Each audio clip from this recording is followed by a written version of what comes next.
Jornada de Leitura da Bíblia, semana 87. O Evangelho segundo Paulo, parte 6, século I depois de Cristo, anos 60. Primeiro dia, Romanos 1 a 3. Romanos 1. Prefácio e saudação. Paulo, servo de Cristo Jesus, chamado para ser apóstolo, separado para o Evangelho de Deus, que ele, no passado, prometeu por meio dos seus profetas nas Escrituras Sagradas. Este Evangelho diz respeito a seu Filho, o qual, segundo a carne, veio da descendência de Davi e foi designado Filho de Deus com poder, segundo o Espírito de Santidade, pela ressurreição dos mortos, a saber, Jesus Cristo, nosso Senhor.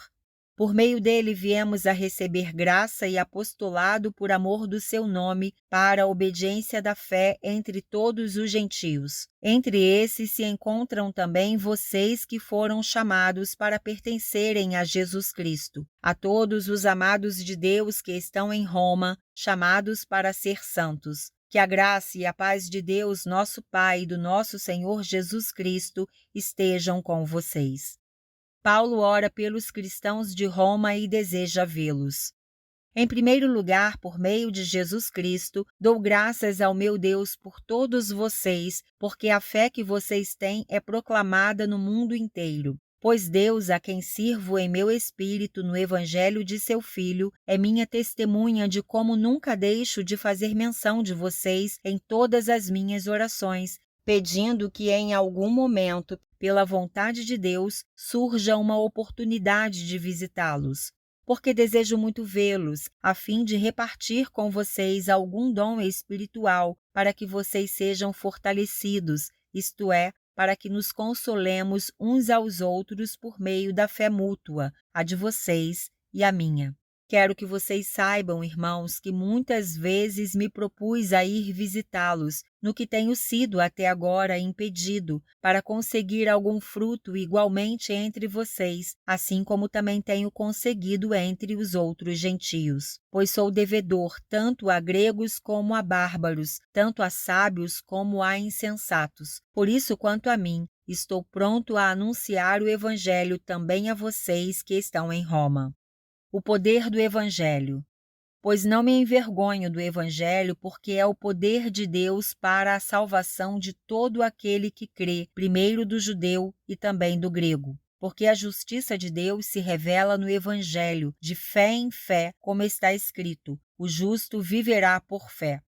A injustiça e a impureza dos seres humanos. A ira de Deus se revela do céu contra toda a impiedade e injustiça dos seres humanos que, por meio da sua injustiça, suprimem a verdade. Pois o que se pode conhecer a respeito de Deus é manifesto entre eles, porque Deus lhes manifestou. Porque os atributos invisíveis de Deus, isto é, o seu eterno poder e a sua divindade, claramente se reconhecem desde a criação do mundo, sendo percebidos por meio das coisas que Deus fez. Por isso, os seres humanos são indesculpáveis, porque tendo conhecimento de Deus, não o glorificaram como Deus, nem lhe deram graças. Pelo contrário, se tornaram nulos em seus próprios raciocínios, e o coração insensato deles se obscureceu.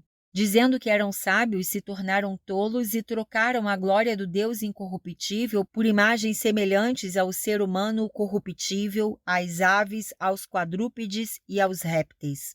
Por isso Deus os entregou à impureza pelos desejos do coração deles, para desonrarem o seu corpo entre si. Eles trocaram a verdade de Deus pela mentira, adorando e servindo a criatura em lugar do Criador, o qual é bendito para sempre. Amém.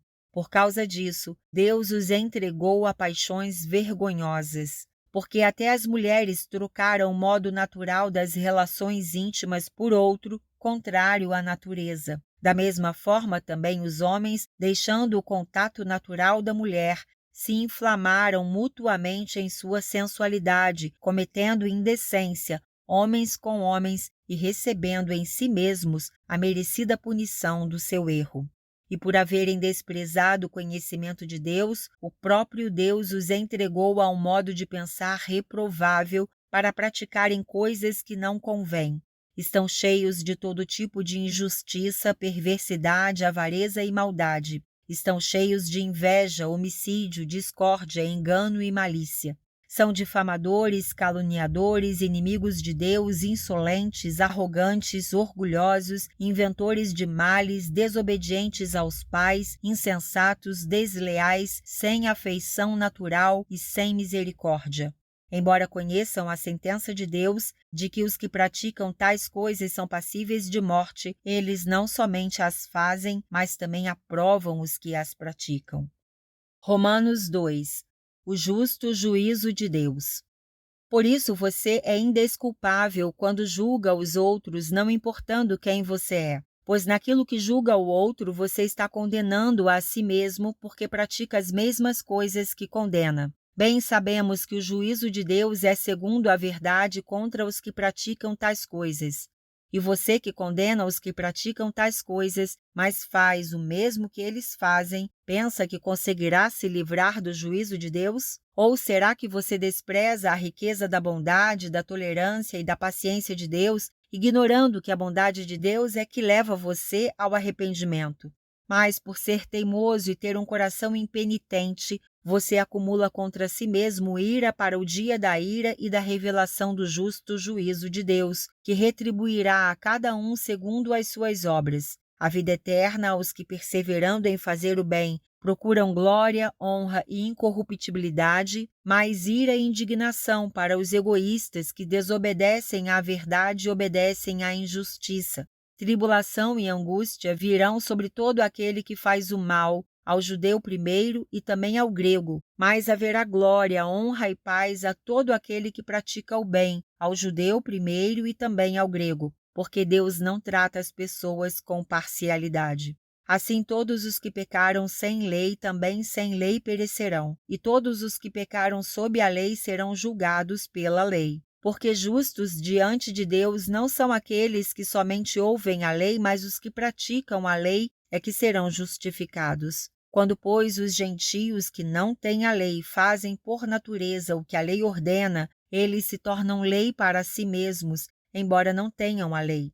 Estes mostram a obra da lei gravada no seu coração, o que é confirmado pela consciência deles e pelos seus pensamentos conflitantes, que às vezes os acusam e às vezes os defendem, no dia em que Deus, por meio de Cristo Jesus, julgar os segredos das pessoas de acordo com o meu Evangelho. Os judeus e a lei.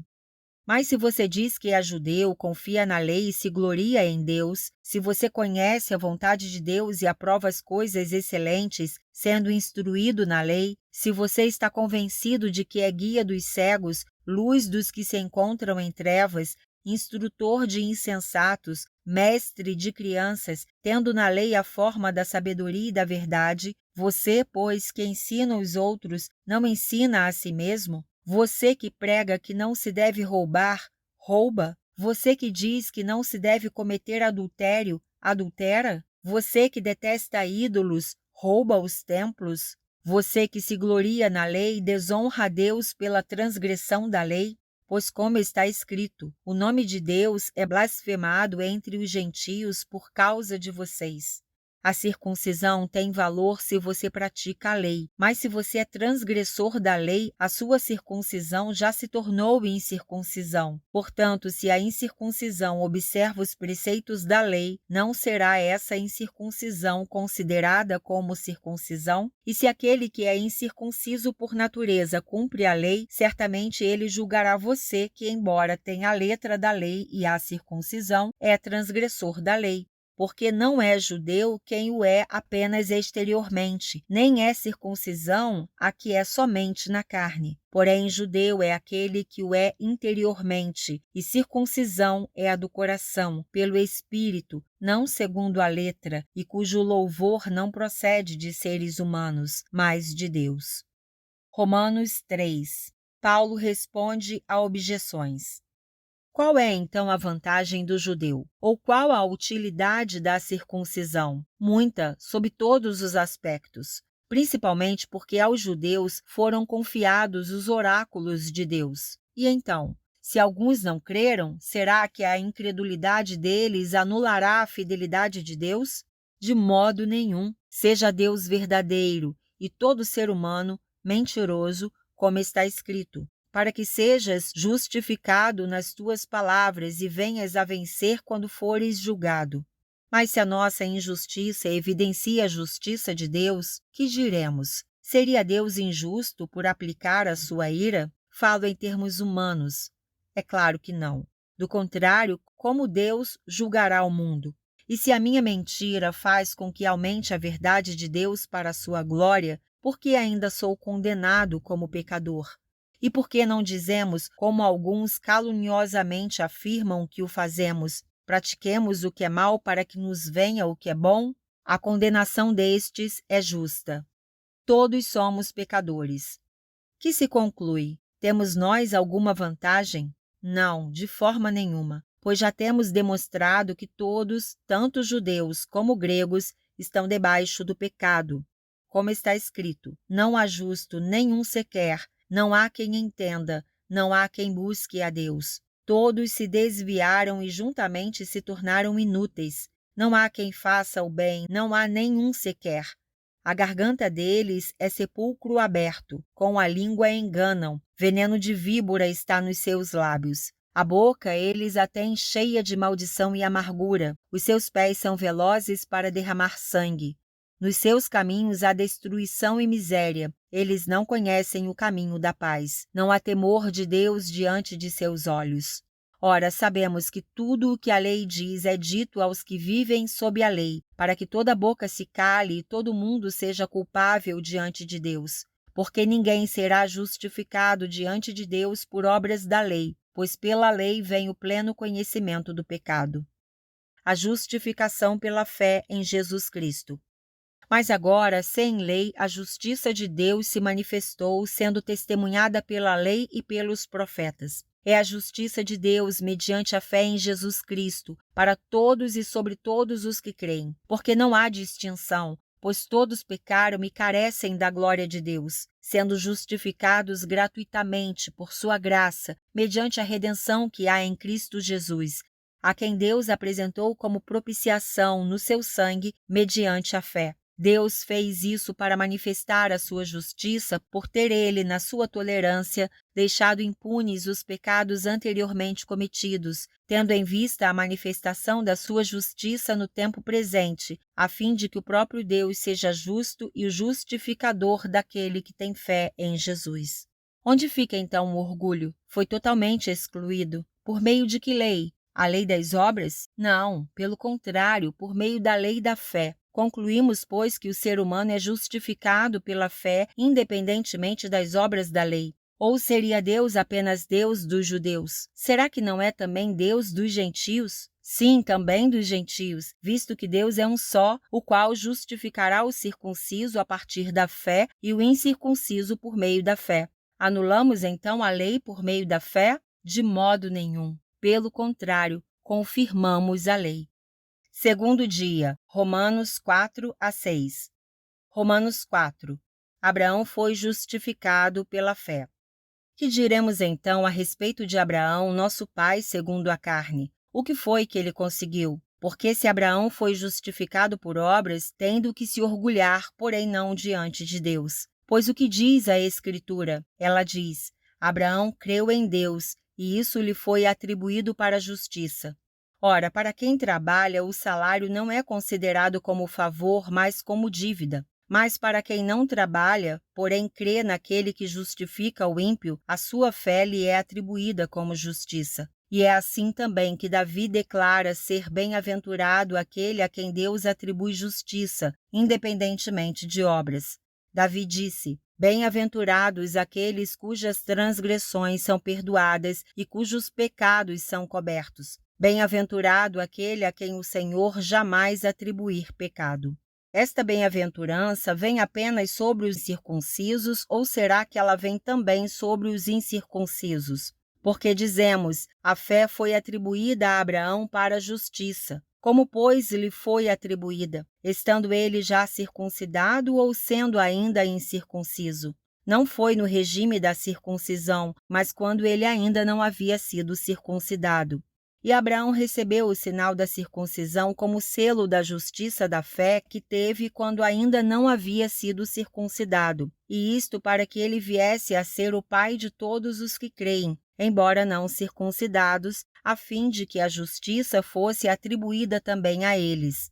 Ele é também pai da circuncisão, isto é, daqueles que não são apenas circuncisos, mas também andam nas pisadas da fé que teve Abraão, nosso pai, antes de ser circuncidado.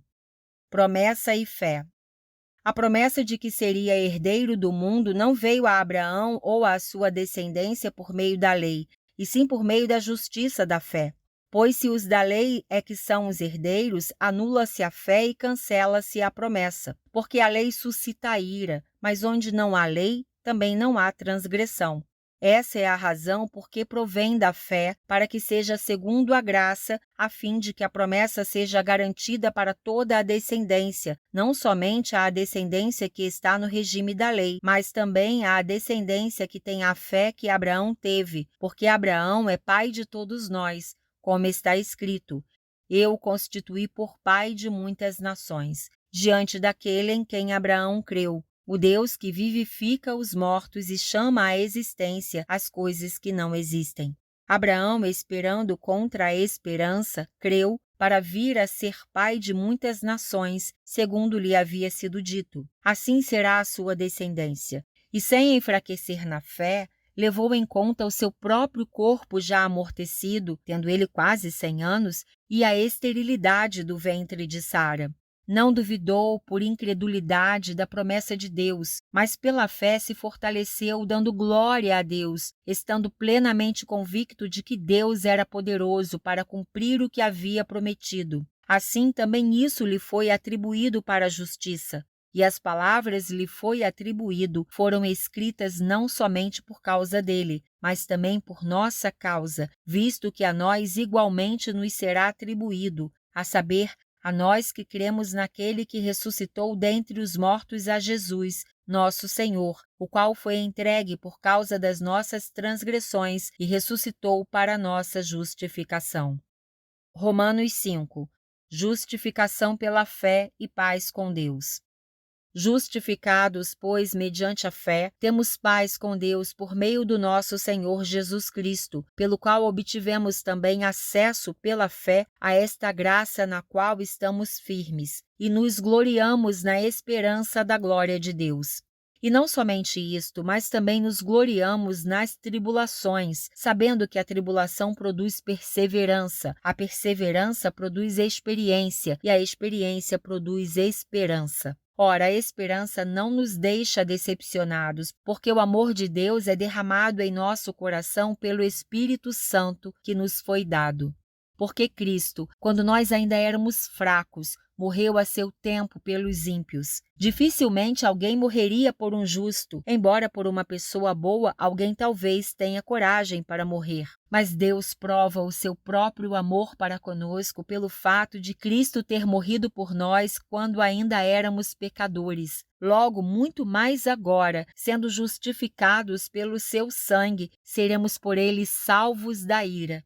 Porque se nós, quando inimigos, fomos reconciliados com Deus mediante a morte do seu Filho, muito mais, estando já reconciliados, seremos salvos pela sua vida. E não apenas isto, mas também nos gloriamos em Deus por meio do nosso Senhor Jesus Cristo, mediante o qual recebemos agora a reconciliação. Adão e Cristo. Portanto, assim como por um só homem entrou o pecado no mundo e pelo pecado veio a morte, assim também a morte passou a toda a humanidade, porque todos pecaram. Porque antes de a lei ser dada havia pecado no mundo, mas o pecado não é levado em conta quando não há lei. No entanto, a morte reinou desde Adão até Moisés, mesmo sobre aqueles que não pecaram à semelhança da transgressão de Adão, o qual prefigurava aquele que havia de vir. Mas o dom gratuito não é como a ofensa. Porque se muitos morreram pela ofensa de um só, muito mais a graça de Deus e o dom pela graça de um só homem, Jesus Cristo, foram abundantes sobre muitos. O dom, entretanto, não é como no caso em que somente um pecou, porque o julgamento derivou de uma só ofensa, para a condenação, mas a graça deriva de muitas ofensas, para a justificação. Se a morte reinou pela ofensa de um e por meio de um só, muito mais os que recebem a abundância da graça e o dom da justiça reinarão em vida por meio de um só, a saber, Jesus Cristo. Portanto, assim como por uma só ofensa veio o juízo sobre todos os seres humanos para condenação, assim também por um só ato de justiça veio a graça sobre todos para a justificação que dá vida. Porque como pela desobediência de um só homem muitos se tornaram pecadores, assim também por meio da obediência de um só muitos se tornarão justos. A lei veio para que aumentasse a ofensa, mas onde aumentou o pecado, aumentou muito mais ainda a graça, a fim de que como o pecado reinou pela morte, assim também a graça reinasse pela justiça que conduz à vida eterna por meio de Jesus Cristo, nosso Senhor. Romanos 6. Livres do pecado pela graça.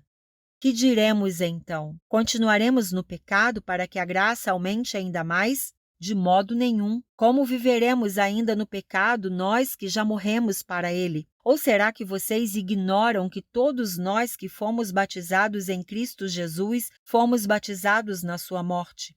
Fomos sepultados com ele na morte pelo batismo, para que, como Cristo foi ressuscitado dentre os mortos pela glória do Pai, assim também nós andemos em novidade de vida. Porque se fomos unidos com ele na semelhança da sua morte, certamente o seremos também na semelhança da sua ressurreição, sabendo isto, que a nossa velha natureza foi crucificada com ele, para que o corpo do pecado seja destruído e não sejamos mais escravos do pecado, pois quem morreu está justificado do pecado. Ora, se já morremos com Cristo, cremos que também viveremos com ele. Sabemos que, havendo Cristo ressuscitado dentre os mortos, já não morre. A morte já não tem domínio sobre ele, pois quanto a ter morrido, de uma vez para sempre morreu para o pecado, mas quanto a viver, vive para Deus. Assim também vocês considerem-se mortos para o pecado, mas vivos para Deus em Cristo Jesus.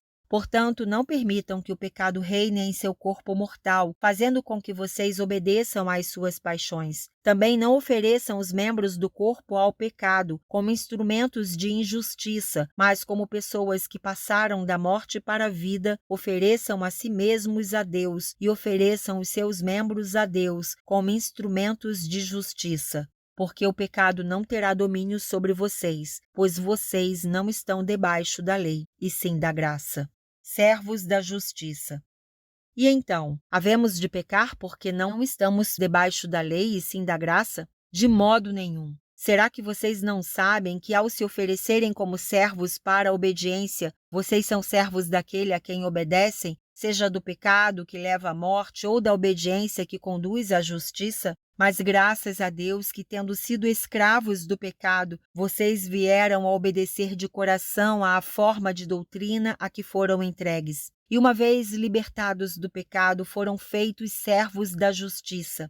Falo em termos humanos por causa das limitações de vocês. Assim como ofereceram os seus membros para que fossem escravos da impureza e da maldade que leva à maldade, assim ofereçam agora os seus membros para que sejam servos da justiça para a santificação. Porque quando vocês eram escravos do pecado, estavam livres em relação à justiça. Naquele tempo, que frutos vocês colheram? Somente as coisas de que agora vocês se envergonham, porque o fim delas é morte. Agora, porém, libertados do pecado, transformados em servos de Deus, o fruto que vocês colhem é para a santificação. E o fim, neste caso, é a vida eterna, porque o salário do pecado é a morte, mas o dom gratuito de Deus é a vida eterna, em Cristo Jesus, nosso Senhor. Terceiro dia, Romanos 7 a 8. Romanos 7. Uma comparação com o casamento. Ou vocês não sabem, irmãos, pois falo aos que conhecem a lei, que a lei tem o domínio sobre uma pessoa apenas enquanto ela está viva. Por exemplo, a mulher casada está ligada pela lei a seu marido enquanto ele vive, mas se o marido morrer, ela ficará livre da lei conjugal. De modo que será considerada adúltera se, enquanto o marido estiver vivo, ela se unir com outro homem. Mas se o marido morrer, ela estará livre da lei e não será adúltera se casar com outro homem. Assim, meus irmãos, também vocês morreram para a lei, por meio do corpo de Cristo, para que pertençam a outro, a saber, aquele que ressuscitou dentre os mortos, a fim de que frutifiquemos para Deus. Porque quando vivíamos segundo a carne, as paixões pecaminosas despertadas pela lei operavam em nossos membros, a fim de frutificarem para a morte. Agora, porém, estamos livres da lei, pois morremos para aquilo a que estávamos sujeitos, para que sirvamos da maneira nova, segundo o Espírito, e não da maneira antiga, segundo a letra. A lei e o pecado. Que diremos então? Que a lei é pecado? De modo nenhum. Mas eu não teria conhecido o pecado a não ser por meio da lei, porque eu não teria conhecido a cobiça se a lei não tivesse dito, não cobice. Mas o pecado, aproveitando a ocasião dada pelo mandamento, despertou em mim todo tipo de cobiça. Porque sem lei o pecado está morto. Houve um tempo em que sem a lei eu vivia, mas quando veio o mandamento o pecado reviveu e eu morri. E verifiquei que o mandamento que me havia sido dado para a vida, esse se tornou um mandamento para a morte. Porque o pecado, aproveitando a ocasião dada pelo mandamento, me enganou e, por meio do mandamento, me matou. Assim, a lei é santa e o mandamento é santo, justo e bom. Então, aquilo que é bom se tornou morte para mim? De modo nenhum. Pelo contrário, o pecado, para mostrar-se como pecado, por meio de uma coisa boa, causou-me a morte, a fim de que, pelo mandamento, o pecado mostrasse toda a sua força de pecado.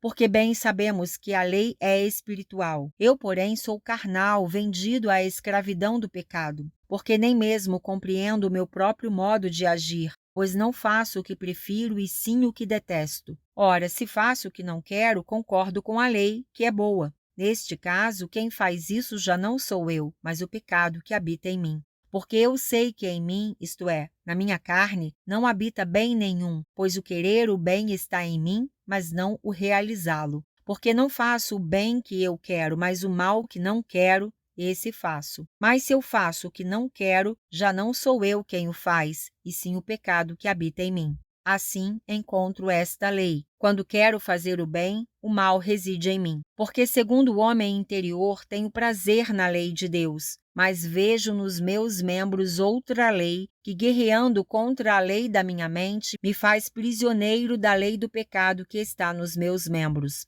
Miserável homem que sou! Quem me livrará do corpo desta morte? Graças a Deus por Jesus Cristo, nosso Senhor. De maneira que eu de mim mesmo, com a mente, sou escravo da lei de Deus, mas segundo a carne, sou escravo da lei do pecado. Romanos 8. A vinda do Espírito. Agora, pois, já não existe nenhuma condenação para os que estão em Cristo Jesus, porque a lei do Espírito da vida em Cristo Jesus livrou você da lei do pecado e da morte. Porque aquilo que a lei não podia fazer por causa da fraqueza da carne, isso Deus fez, enviando o seu próprio Filho em semelhança de carne pecaminosa e no que diz respeito ao pecado. E assim Deus condenou o pecado na carne, a fim de que a exigência da lei se cumprisse em nós, que não vivemos segundo a carne, mas segundo o Espírito. Os que vivem segundo a carne se inclinam para as coisas da carne, mas os que vivem segundo o Espírito se inclinam para as coisas do Espírito. Pois a inclinação da carne é morte, mas a do Espírito é vida e paz. Porque a inclinação da carne é inimizade contra Deus, pois não está sujeita à lei de Deus, nem mesmo pode estar. Portanto, os que estão na carne não podem agradar a Deus. Vocês, porém, não estão na carne, mas no Espírito, se de fato o Espírito de Deus habita em vocês. E se alguém não tem o Espírito de Cristo, esse tal não é dele. Se, porém, Cristo está em vocês, o corpo, na verdade, está morto por causa do pecado, mas o Espírito é vida por causa da justiça. Se em vocês habita o Espírito daquele que ressuscitou Jesus dentre os mortos, esse mesmo que ressuscitou Cristo dentre os mortos, vivificará também o corpo mortal de vocês, por meio do seu Espírito que habita em vocês. Filhos e herdeiros.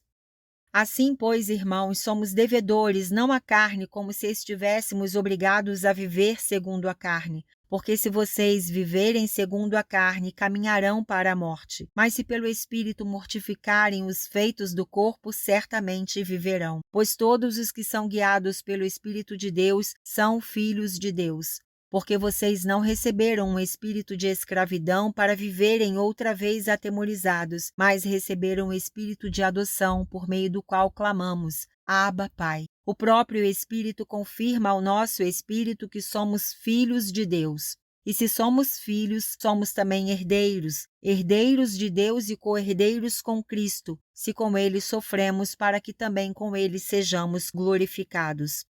Os sofrimentos do presente e a glória futura.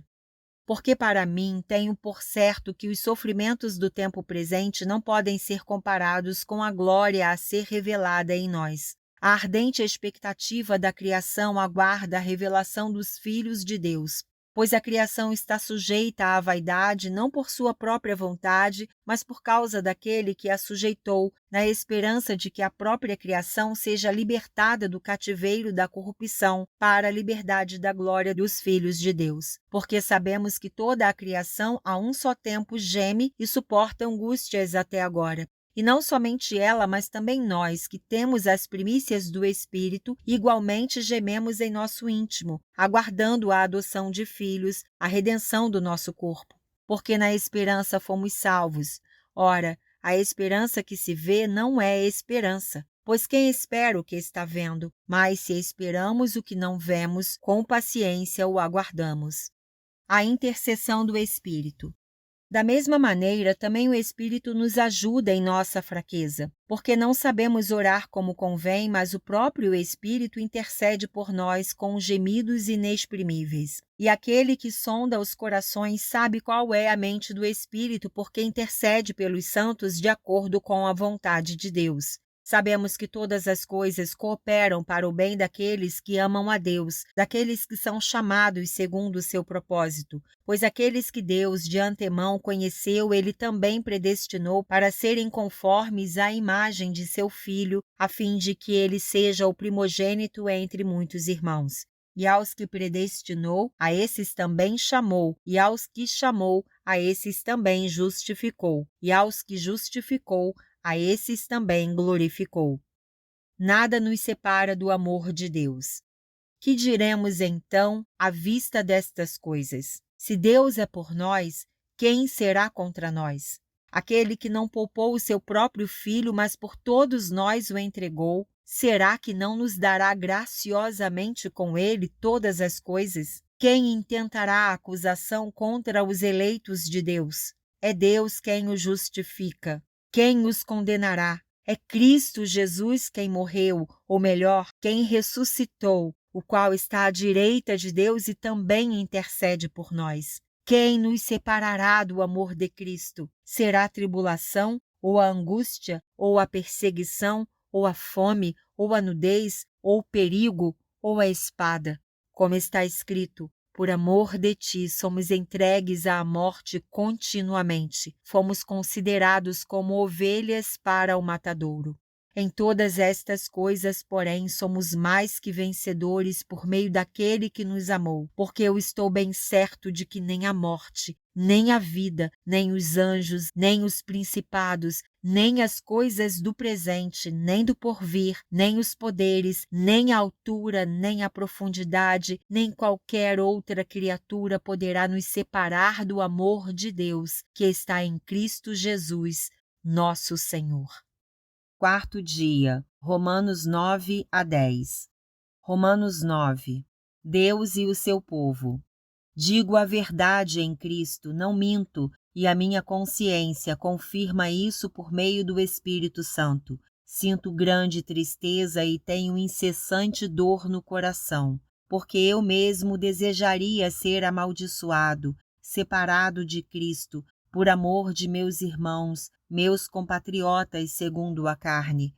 São israelitas, a eles pertence a adoção, assim como a glória, as alianças, a promulgação da lei, o culto e as promessas. Deles são os patriarcas e também deles descende o Cristo, segundo a carne, o qual é sobre todos, Deus bendito para sempre. Amém. E não pensemos que a palavra de Deus falhou, porque nem todos os de Israel são de fato israelitas, nem por serem descendentes de Abraão são todos filhos. Pelo contrário, por meio de Isaque será chamada a sua descendência, isto é, não são os filhos da carne que são filhos de Deus, mas os filhos da promessa é que são contados como descendência, porque a palavra da promessa é esta: por esse tempo voltarei, e Sara terá um filho. E isto não aconteceu somente com ela, mas também com Rebeca, ao conceber de um só, de Isaque, nosso pai. E os gêmeos ainda não eram nascidos, nem tinham feito bem ou mal, para que o propósito de Deus quanto à eleição prevalecesse não por obras, mas por aquele que chama, quando foi dito a Rebeca: o mais velho será servo do mais moço. Como está escrito: amei Jacó, porém desprezei Esaú. Que diremos então? Que Deus é injusto? De modo nenhum, pois ele diz a Moisés: terei misericórdia de quem eu tiver misericórdia, e terei compaixão de quem eu tiver compaixão. Assim, pois, isto não depende de quem quer ou de quem corre, mas de Deus, que tem misericórdia. Porque a Escritura diz a Faraó: foi para isto mesmo que eu o levantei, para mostrar em você o meu poder e para que o meu nome seja anunciado em toda a terra. Logo, Deus tem misericórdia de quem quer e também endurece a quem ele quer. A soberania de Deus. Mas você vai me dizer: por que Deus ainda se queixa? Pois quem pode resistir à sua vontade? Mas quem é você, caro amigo, para discutir com Deus? Será que o objeto pode perguntar a quem o fez: por que você me fez assim? Será que o oleiro não tem direito sobre a massa, para do mesmo barro fazer um vaso para honra e outro para desonra? Que diremos se Deus, querendo mostrar a sua ira e dar a conhecer o seu poder, suportou com muita paciência os vasos de ira preparados para a destruição, a fim de que também desse a conhecer as riquezas da sua glória nos vasos de misericórdia que de antemão preparou para a glória? Estes vasos somos nós, a quem também chamou não só dentre os judeus, mas também dentre os gentios, como também diz em Oséias: chamarei de meu povo ao que não era meu povo, e de amada à que não era amada. E no lugar em que lhes foi dito: vocês não são meu povo, ali mesmo serão chamados filhos do Deus vivo. Mas Isaías clama a respeito de Israel: ainda que o número dos filhos de Israel seja como a areia do mar, o remanescente é que será salvo, porque o Senhor cumprirá a sua palavra sobre a terra de forma plena e em breve. Como Isaías já disse: se o Senhor dos exércitos não nos tivesse deixado descendência, nós nos teríamos tornado como Sodoma e semelhantes a Gomorra. Que diremos então? Que os gentios que não buscavam a justificação vieram a alcançá-la, a saber, a justificação que decorre da fé, e que Israel, que buscava a lei de justiça, não chegou a atingir essa lei? Por quê? Porque não a buscou pela fé, mas como que por obras. Tropeçaram na pedra de tropeço, como está escrito: eis que ponho em Sião uma pedra de tropeço e rocha de ofensa, e aquele que nela crê não será envergonhado. Romanos 10. Irmãos, o desejo do meu coração e a minha súplica a Deus em favor deles é para que sejam salvos, porque dou testemunho a favor deles de quem tem zelo por Deus, porém não com entendimento, desconhecendo a justiça de Deus e procurando estabelecer a sua própria justiça, não se sujeitaram à justiça que vem de Deus. porque o fim da lei é Cristo para a justiça de todo aquele que crê. Ora, Moisés descreve assim a justiça que procede da lei. Aquele que observar os seus preceitos, por eles viverá. Mas a justiça que procede da fé afirma o seguinte: não pergunte em seu coração quem subirá ao céu, isto é, para trazer Cristo lá do alto, ou quem descerá ao abismo, isto é, para levantar Cristo dentre os mortos. Porém, o que se diz, a palavra está perto de você, na sua boca e no seu coração, isto é, a palavra da fé que pregamos.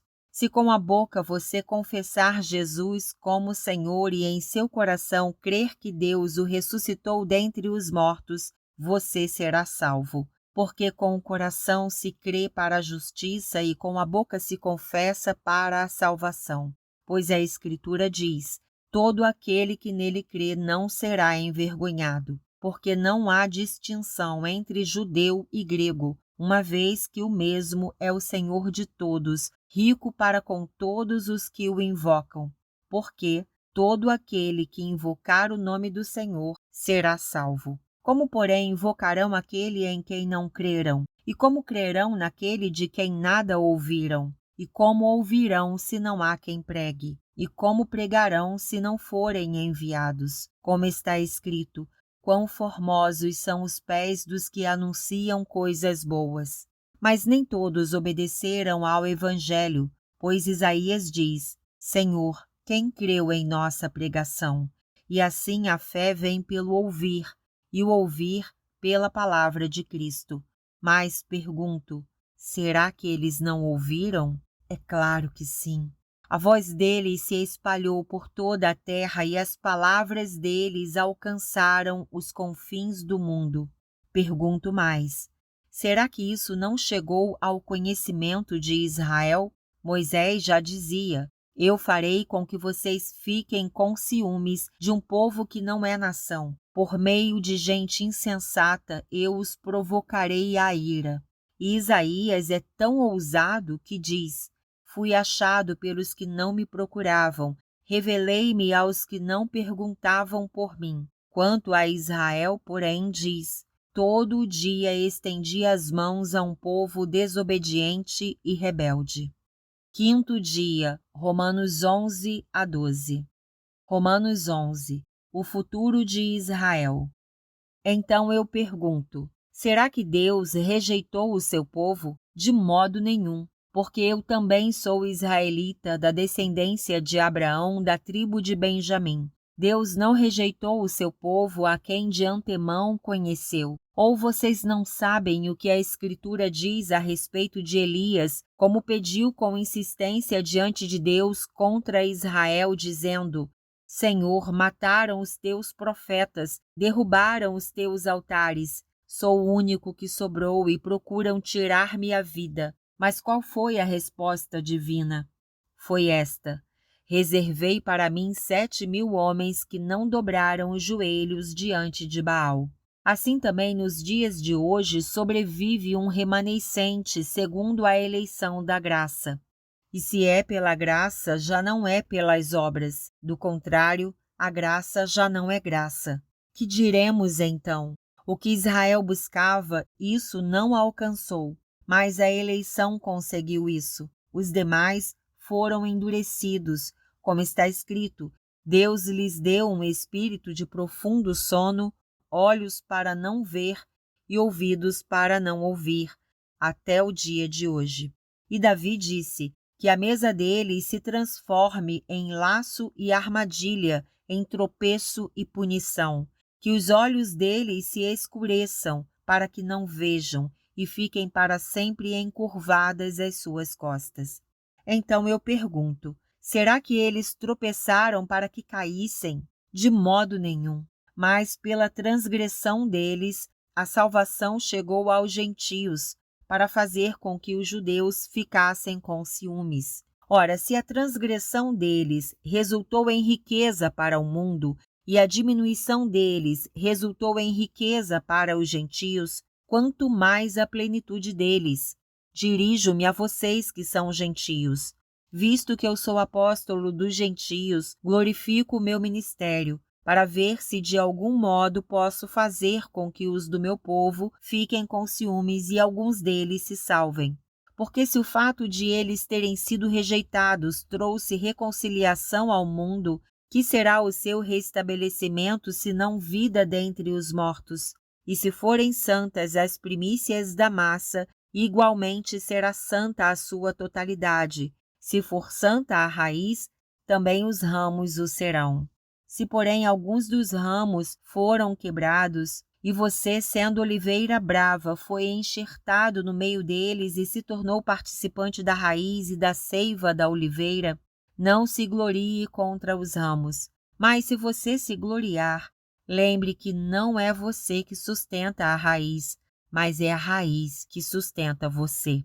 Então você dirá: alguns ramos foram quebrados para que eu fosse enxertado. Correto, eles foram quebrados por causa da incredulidade, mas você continua firme mediante a fé. Não fique orgulhoso, mas tema, porque se Deus não poupou os ramos naturais, também não poupará você.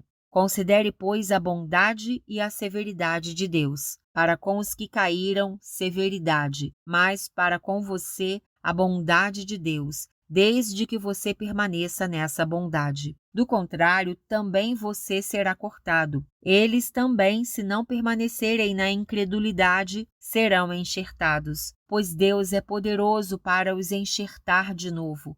Pois se você foi cortado daquela que por natureza era uma oliveira brava e contra a natureza foi enxertado numa oliveira boa, quanto mais esses que são ramos naturais serão enxertados na sua própria oliveira. A bondade de Deus para com todos.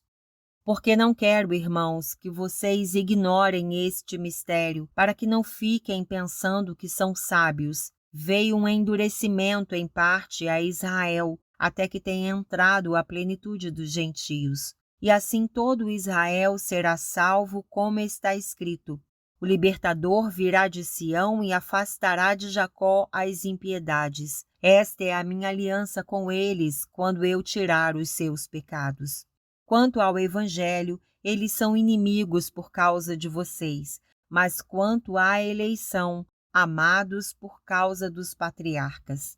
Porque os dons e a vocação de Deus são irrevogáveis. Porque assim como no passado vocês foram desobedientes a Deus, mas agora alcançaram misericórdia à vista da desobediência deles, assim também estes agora foram desobedientes, para que também eles alcancem misericórdia à vista da que foi concedida a vocês. Porque Deus encerrou todos na desobediência, a fim de mostrar a sua misericórdia a todos.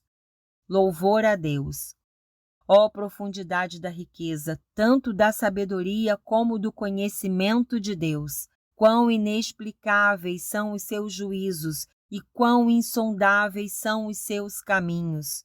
Pois quem conheceu a mente do Senhor? Ou quem foi o seu conselheiro? Ou quem primeiro deu alguma coisa a Deus para que isso lhe seja restituído? Porque dele e por meio dele e para ele são todas as coisas. A ele seja a glória para sempre. Amém. Romanos 12. A nova vida. Portanto, irmãos, pelas misericórdias de Deus, peço que ofereçam o seu corpo como sacrifício vivo, santo e agradável a Deus. Este é o culto racional de vocês. E não vivam conforme os padrões deste mundo, mas deixem que Deus os transforme pela renovação da mente, para que possam experimentar qual é a boa, agradável e perfeita vontade de Deus. O devido uso de dons espirituais. Porque pela graça que me foi dada, digo a cada um de vocês que não pense de si mesmo além do que convém. Pelo contrário, pense com moderação, segundo a medida da fé que Deus repartiu a cada um.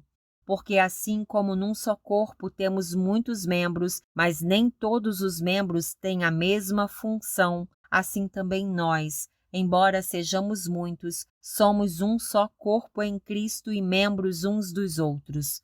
Temos, porém, diferentes dons segundo a graça que nos foi dada. Se é profecia, seja segundo a proporção da fé. Se é ministério, dediquemo-nos ao ministério. O que ensina, dedique-se ao ensino. O que exorta, faça-o com dedicação. O que contribui, com generosidade. O que preside, com zelo. Quem exerce misericórdia, com alegria. As virtudes recomendadas.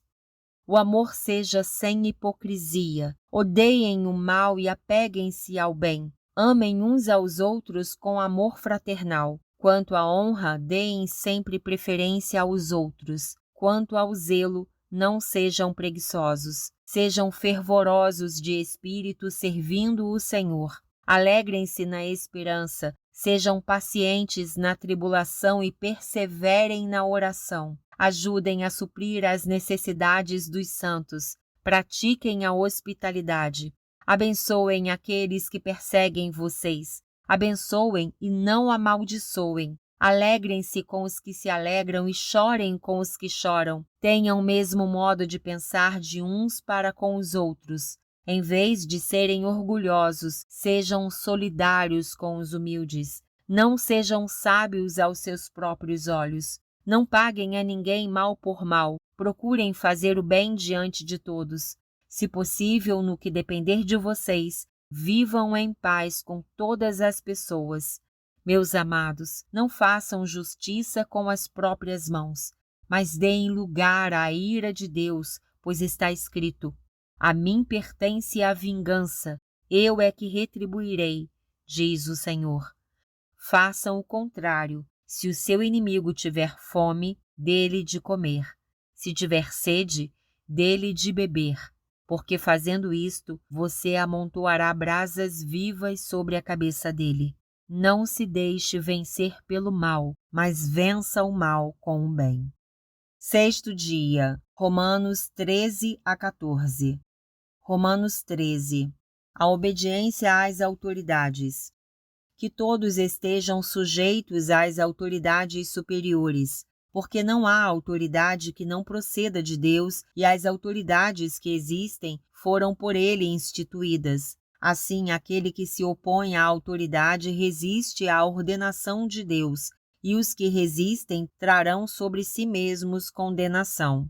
Porque os magistrados não são para temor quando se faz o bem, e sim quando se faz o mal. Você quer viver sem medo da autoridade? Faça o bem e você terá louvor dela, pois a autoridade é ministro de Deus para o seu bem.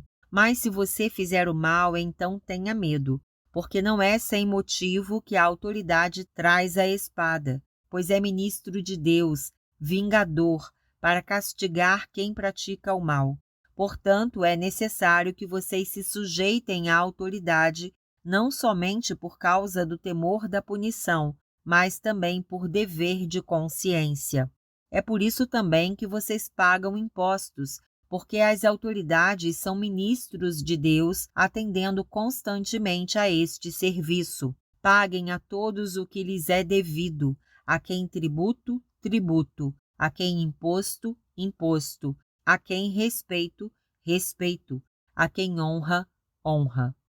O amor ao próximo é o cumprimento da lei. Não fiquem devendo nada a ninguém, exceto o amor de uns para com os outros, pois quem ama o próximo cumpre a lei. Pois estes mandamentos: não cometa adultério, não mate, não furte, não cobice, e qualquer outro mandamento que houver, todos se resumem nesta palavra: ame o seu próximo como você ama a si mesmo. O amor não pratica o mal contra o próximo, portanto, o cumprimento da lei é o amor. O dia está próximo. E digo isto a vocês que conhecem o tempo. Já é hora de despertarem do sono, porque a nossa salvação está agora mais perto do que quando no princípio cremos. Vai alta a noite e o dia vem chegando. Deixemos, pois, as obras das trevas e revistamo-nos das armas da luz. Vivamos dignamente como em pleno dia, não em orgias e bebedeiras, não em imortalidades e libertinagem, não em discórdias e ciúmes.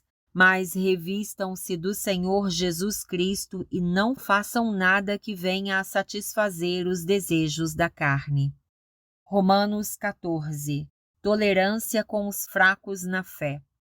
Acolham quem é fraco na fé, não porém para discutir opiniões. Um crê que pode comer de tudo, mas quem é fraco na fé come legumes. Quem come de tudo não deve desprezar o que não come, e o que não come não deve julgar o que come de tudo, porque Deus o acolheu.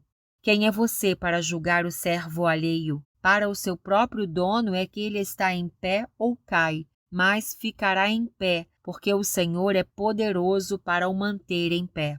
Alguns pensam que certos dias são mais importantes do que os demais, mas outros pensam que todos os dias são iguais. Cada um tem a opinião bem definida em sua própria mente. Quem pensa que certos dias são mais importantes, faz isso para o Senhor. Quem come de tudo faz isso para o Senhor, porque dá graças a Deus. E quem não come de tudo é para o Senhor que não come e dá graças a Deus. Porque nenhum de nós vive para si mesmo, nem morre para si. Porque se vivemos, é para o Senhor que vivemos. Se morremos, é para o Senhor que morremos. Quer, pois, vivamos ou morramos, somos do Senhor. Foi precisamente para esse fim que Cristo morreu e tornou a viver, para ser Senhor tanto de mortos como de vivos. Você, porém, por que julga o seu irmão? E você, por que despreza o seu irmão? Pois todos temos de comparecer diante do tribunal de Deus. Como está escrito, por minha vida, diz o Senhor, diante de mim se dobrará todo o joelho, e toda língua dará louvores a Deus. Assim, pois, cada um de nós prestará contas de si mesmo diante de Deus. A liberdade e o amor. Portanto, deixemos de julgar uns aos outros. Pelo contrário, tomem a decisão de não pôr tropeço ou escândalo diante do irmão. Eu sei e estou persuadido no Senhor Jesus de que nada é impuro em si mesmo, a não ser para aquele que pensa que alguma coisa é impura. Para esse, é impura. Se o seu irmão fica triste por causa do que você come, você não anda segundo o amor. Não faça perecer por causa daquilo que você come aquele por quem Cristo morreu. Não seja, pois, difamado aquilo que vocês consideram bom, porque o reino de Deus não é comida nem bebida, mas justiça, paz e alegria no Espírito Santo. Aquele que deste modo serve a Cristo é agradável a Deus e aprovado pelas pessoas. Assim, pois, sigamos as coisas que contribuem para a paz e também as que são para a edificação mútua. Não destrua a obra de Deus por causa da comida. Todas as coisas, na verdade, são puras, mas não é bom quando alguém come algo que causa escândalo. É bom não comer carne, nem beber vinho, nem fazer qualquer outra coisa que leve um irmão a tropeçar. A fé que você tem, guarde-a para você mesmo diante de Deus. Bem-aventurado é aquele que não se condena naquilo que aprova, mas aquele que tem dúvidas é condenado se comer, pois o que ele faz não provém de fé, e tudo que não provém de fé é pecado. 7º dia. Romanos 15 a 16. Romanos 15. Agradar ao próximo e não a si mesmo. Ora, nós que somos fortes na fé, temos de suportar as debilidades dos fracos e não agradar a nós mesmos. Portanto, cada um de nós agrade ao próximo no que é bom para a edificação. Porque também Cristo não agradou a si mesmo, pelo contrário, como está escrito, os insultos dos que te insultavam caíram sobre mim. Pois tudo o que no passado foi escrito, para o nosso ensino foi escrito, a fim de que pela paciência e pela consolação das Escrituras tenhamos esperança. Ora, o Deus da paciência e da consolação lhes conceda o mesmo modo de pensar de uns para com os outros, segundo Cristo Jesus, para que vocês, unânimes e a uma só voz, glorifiquem o Deus e Pai de nosso Senhor Jesus Cristo. Portanto, acolham uns aos outros, como também Cristo acolheu vocês para a glória de Deus. Pois digo que Cristo foi constituído ministro da circuncisão em prol da verdade de Deus, para confirmar as promessas feitas aos nossos pais, e para que os gentios glorifiquem a Deus por causa da sua misericórdia, como está escrito. Por isso eu te glorificarei entre os gentios e cantarei louvores ao teu nome. E também diz: alegrem-se, ó gentios, com o povo de Deus. E ainda, louvem o Senhor todos vocês, gentios, e todos os povos o louvem. Também Isaías diz: virá a raiz de Jessé, aquele que se levanta para governar os gentios. Nele os gentios esperarão. E o Deus da esperança encha vocês de toda a alegria e paz na fé que vocês têm, para que sejam ricos de esperança no poder do Espírito Santo. A explicação de Paulo. E eu mesmo, meus irmãos, estou certo de que vocês estão cheios de bondade, têm todo o conhecimento e são aptos para admoestar uns aos outros. Entretanto, eu lhes escrevi, em parte mais ousadamente, como para fazer com que vocês se lembrem disso outra vez, por causa da graça que me foi dada por Deus, para que eu seja ministro de Cristo Jesus entre os gentios, no sagrado encargo de anunciar o Evangelho de Deus, de modo que a oferta deles seja aceitável, uma vez santificada pelo Espírito Santo. Tenho, pois, motivo de gloriar-me em Cristo Jesus nas coisas concernentes a Deus, porque não ousarei falar sobre coisa alguma, a não ser sobre aquelas que Cristo fez por meio de mim, para conduzir os gentios à obediência, por palavras e por obras, por força de sinais e prodígios, pelo poder do Espírito de Deus. Assim, desde Jerusalém, arredores até o Ilírico, tenho divulgado o Evangelho de Cristo, esforçando-me deste modo por pregar o Evangelho, não onde Cristo já foi anunciado, para não edificar sobre alicerce alheio. Pelo contrário, como está escrito, aqueles que não tiveram notícia dele o verão, e os que nada tinham ouvido a respeito dele o entenderão. Os planos de Paulo. Essa foi a razão porque também muitas vezes fui impedido de visitá-los. Mas agora, não tendo mais campo de atividade nestas regiões e desejando há muitos anos visitá-los, penso em fazê-lo quando em viagem para a Espanha, pois espero que de passagem eu possa vê-los e que vocês me encaminhem para lá, depois de haver primeiro desfrutado um pouco a companhia de vocês. Mas agora estou de partida para Jerusalém a serviço dos santos, porque a Macedônia e a Acaia resolveram levantar uma coleta em benefício dos pobres dentre os santos que vivem em Jerusalém. Isto lhes pareceu bem e de fato lhes são devedores, porque se os gentios têm sido participantes dos valores espirituais dos judeus, devem também servi-los com bens materiais. Tendo, pois, concluído isto e havendo-lhes consignado este fruto, irei à Espanha passando por aí. E bem sei que, ao visitá-los, irei na plenitude da bênção de Cristo. Paulo pede as orações.